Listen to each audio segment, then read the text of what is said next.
Hi guys, I hope you had a great weekend. It was beautiful weather where I am. I hope it was for you too. So your Unit 2 tests have now been published, and if you go through and look at the feedback, the answer keys, excuse me, are all there. So you should be able to take a look at where you earned marks and perhaps where you didn't earn marks.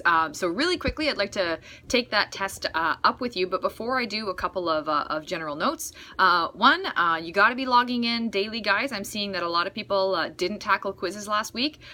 You have to be completing something every single week to be counted as present. So make sure that you're doing that. You should be getting to work on that biotechnologies presentation. It's a big deal. It's the biggest part of this unit outside of the test. So make sure you're putting your time in on that one. I'm happy to preview anything as you're working on it. If you want some feedback, I'll gladly take a look and give you my comments before the due date. Additionally, I'll be firing off an email to you as soon as I'm done this video about what your Unit 2 overall mark was and then what your midterm mark is as well. That'll be coming your way.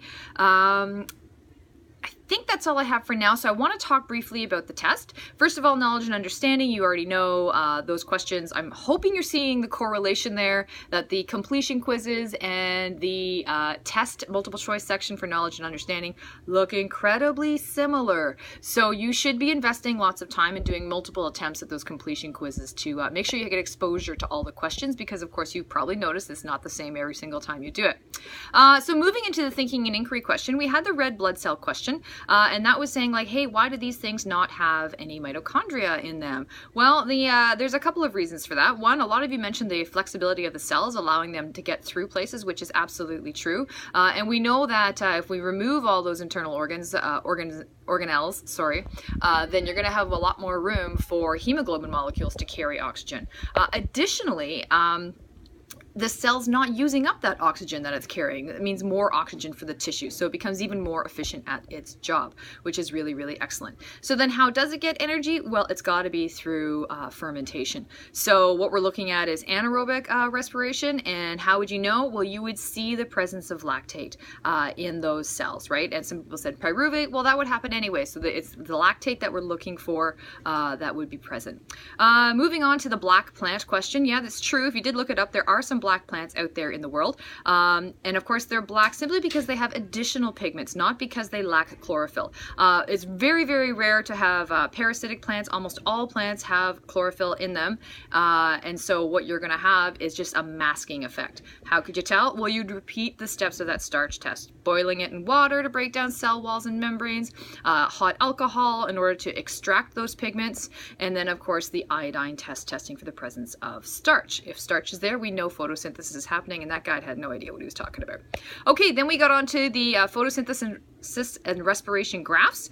So you should have been able to gather there simply by the shape of the graph which one was photosynthesis at least. Many of you missed the question itself that said identify the metabolic pathway, and you just gave me if it was anabolic, catabolic, exothermic, or endothermic.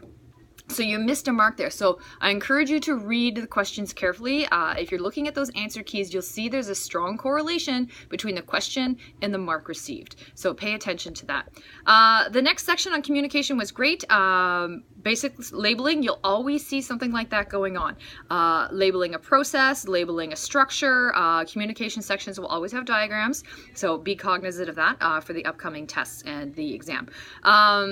Compare and contrast section, again, you're going to see that one over and over again because it lets me know your depth of understanding. Just remember for the contrast that I want you to give me contrasting sets of points. So don't just tell me about one thing. Whatever happens in one thing, tell me what makes it different in the other. So always giving me duality with those differences. Finally, getting into the making connections.